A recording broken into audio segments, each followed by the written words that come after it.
अभी और ज्यादा उसका फायदा तो जुबैर नहीं साहब, हो अभी रहा ज्यादा ना। मजबूर कौन है, नून लीग या पीपल्स पार्टी? नून को भी ये इनके बात नंबर मजबूरी चाहिए, की है ही नहीं। तो बात मजबूरी है ना, मजबूरी दोनों की मुल्क का नहीं है। मुफाद। दोनों दोनों दोनों की मजबूरी है। देखिए, दोनों are beneficiary of this system both. अब हम्म। कोई थोड़ा सा ज्यादा है, कोई कम है। पीएमएलएन ज्यादा बेनिफिशियरी है। पीएमएलएन की 17 सीटें थी, वो उसने वफाक में 2/3 मेजोरिटी भी ले ली। ये जेन्युइनली सिंध में जीत के आए हैं, there is no doubt about that. Interior Sindh में एक आध सीट, दो चार सीटें इधर उधर हो सकती हैं, वो तो हर इलेक्शन में होती है। बट जिस जिस लेवल की रिगिंग पंजाब में की गई है, सिंध में तो नहीं हुई है। तो सिंध में तो ये जीत के आए हैं। तो इनके लिए आपने सही कहा, इनके लिए लूज लूज है, उनके लिए विन विन है। 17 सीटों के साथ वो बैठे हुए भी हैं, और बड़े भड़के मार के, और जो मर्जी एक है। एक तो मैं ये एग्री नहीं करता कि मुल्क दुश्मन सियासत है। सियासत है, प्रोविंशियलिज्म नहीं होनी चाहिए, एथनिसिटी नहीं होनी चाहिए। लेकिन अल्ताफ हुसैन ने शो किया था कि उसने एथनिक पॉलिटिक्स की, और सिर्फ उसकी वजह से he became so popular for a number of years, decades and so on. सबको उठा के उसने बाहर फेंक दिया था एथनिक पॉलिटिक्स करने पर। So it's a dangerous path. But she thinks कि जी ये पंजाब की, एक तो she will emerge as the undisputed leader of Punjab. इस वक्त कोई भी नहीं है उनके मध्य मुकाबिल। अगर आप पीटीआई में भी देखेंगी ना मेहर, तो पीटीआई में इस वक्त कौन है पंजाब का बड़ा लीडर जो कि इस वक्त मैदान में? कोई भी नहीं है। हाँ। मुझे तो नहीं है, आई मीन जस्ट सारे केपी के ही हैं ज्यादातर। असद कैसर हो, बैरिस्टर गौहर हो, या Salman Raja, but he is a new entrant, but is hmm. Obviously वो पॉपुलिस्ट पॉलिटिक्स तो नहीं करते रहे।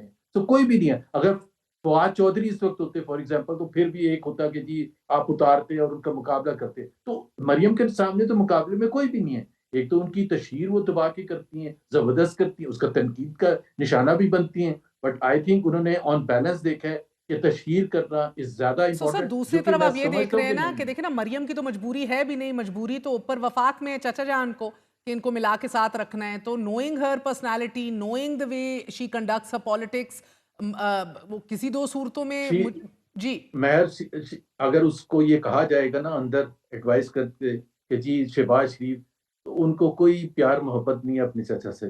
कोई प्यार मोहब्बत नहीं है। और अगर उनका एंड होता है, तो she will let him go down, ये समझ के कि अगली बारी मेरी आएगी। क्योंकि हाँ। पीएमएलएन ने तो होना ही है हुकूमत में। सो सर, आप कंटिन्यूटी और गारंटीज की भी बात कर रहे थे, मगर देखिए उन्हीं गारंटीज के तहत तो अभी आपको ये भी नहीं पता ना एमक्यूएम और बाप कहाँ किस ऊंट किस करवट बैठेगा। अगर कल को खत लिख भी दें, जो कि नहीं लिखेंगे जरदारी साहब के जनाबे वाला आके वोट ऑफ कॉन्फिडेंस ले लीजिए, पीटीआई की दावत के अदम एतमाद की तरफ बढ़ते हैं, आइए हाथ मिलाइए, वो भी करते दिखाई नहीं दे रहे। मुल्की मुफाद कह लें या उन गारंटीज का कह लें जिसका आप जिक्र कर रहे हैं, जौन सा भी लबादा ओढ़ना है सर, बट चंद वोटों की जरूरत है ना। अभी भी मैदान में बाप है, एमक्यूएम है, पीएमएलएन को चंद वोटों की जरूरत है सादा अक्सरियत के लिए एट दैट टाइम। तो उतना इन्हिसार तो शायद है नहीं अभी, जितनी रिजर्व सीट्स और देखिए, जी। सबसे कम ऑप्शंस जो हैं इस वक्त पीपल्स पार्टी के पास पीपल्स है। उनके पार्टी के पास पास है, ये कोई मैं कह रही ऑप्शन, हूँ, अग्री नहीं कर रहे कायरा साहब। कायरा साहब जो मर्जी कह दें, उनके पास क्या ऑप्शन है? उनके पास they want to be part of this system.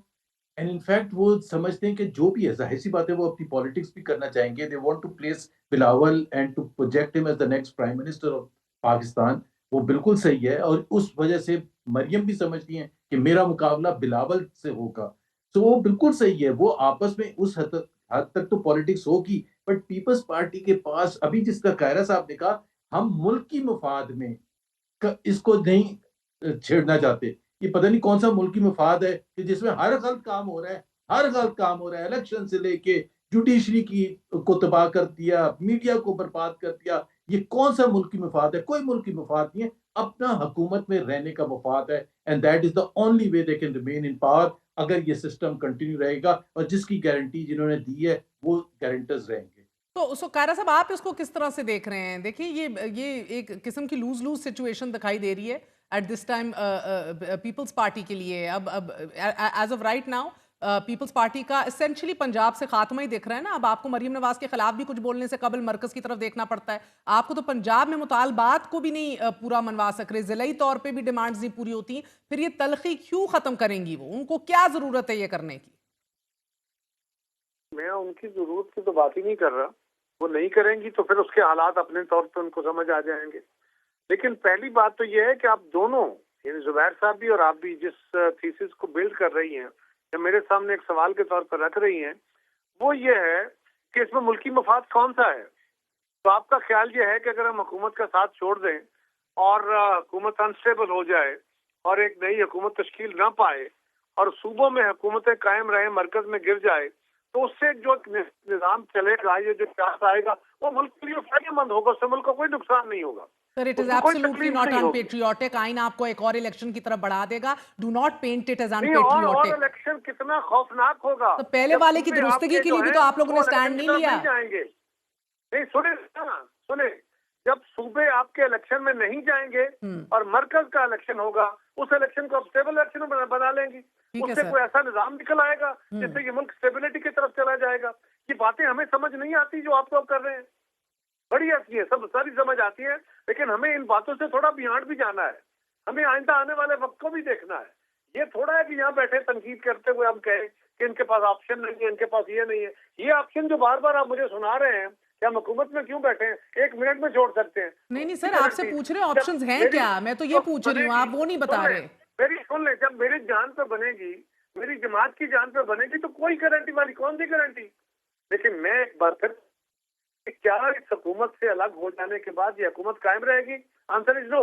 हमारी नजर में वो बहरान होगा जो बहुत बड़े बहरान को पैदा कर देगा और हम उस तरफ नहीं लेके जाना चाहते चीज। ठीक है सर, 2.5 साल पहले तक जुबैर साहब, जब सूबों के लिए अंदर इलेक्शन कराने की बात थी, जब पीटीआई ने डिसॉल्व कर दी थी असेंबलीज अपनी, तो तब भी नहीं कराए गए, तब कोई तैयार नहीं था। इलेक्शन कमीशन से लेके जमातों तक कोई तैयार नहीं था। और आज उसका बिल्कुल उलट बात कही जा रही है कि भाई अगर वफाक में हो जाए और हम सूबों में बैठे हो तो ये कौन सी खिदमत होगी। So either which way no one's ready ना।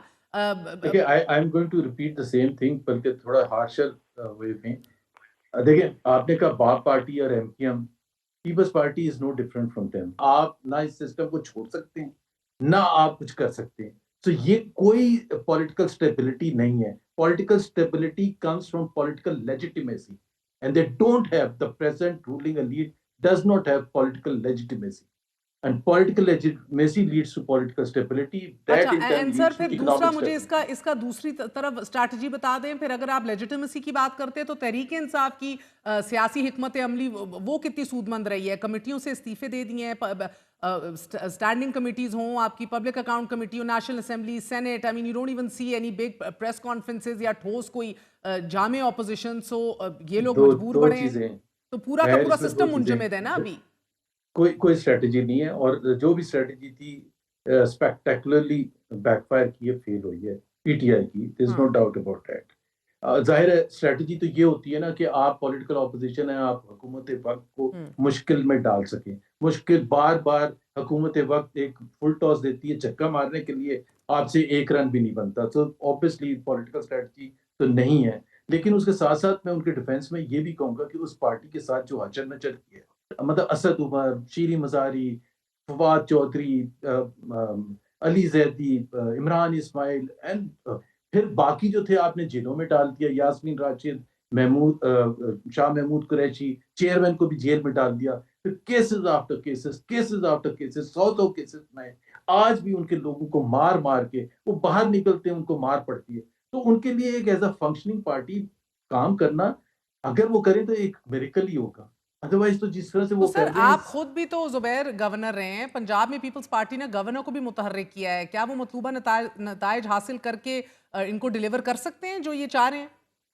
मैं एक बात जरूर कहूंगा, आपने गवर्नर का जिक्र किया, अगर पीपल्स पार्टी का इंटरेस्ट होता पंजाब में इनरोड करना, तो हाँ। वो कायरा साहब को बनाते गवर्नर। आई मीन एक पॉलिटिकली एस्टैब्लिश्ड एक बंदा जिसका पूरा पाकिस्तान मानता है कि जी पॉलिटिकल सेवी, एक ऐसे शख्स जिनको समझ बूझ है, सिर्फ पंजाब की नहीं पूरे पाकिस्तान की पॉलिटिक्स की, और पीपल्स पार्टी से आते तो वो इनरोड करते। गवर्नर जब आप बनाते तो यही सोच के बनाते ना। आपने कायरा साहब को भी उठा के साइडलाइन कर दिया, फिर आप एक्सपेक्ट कर रहे हैं कि जी पंजाब में आप पता नहीं कोई बड़ा जबरदस्त मुकाबला करेंगे।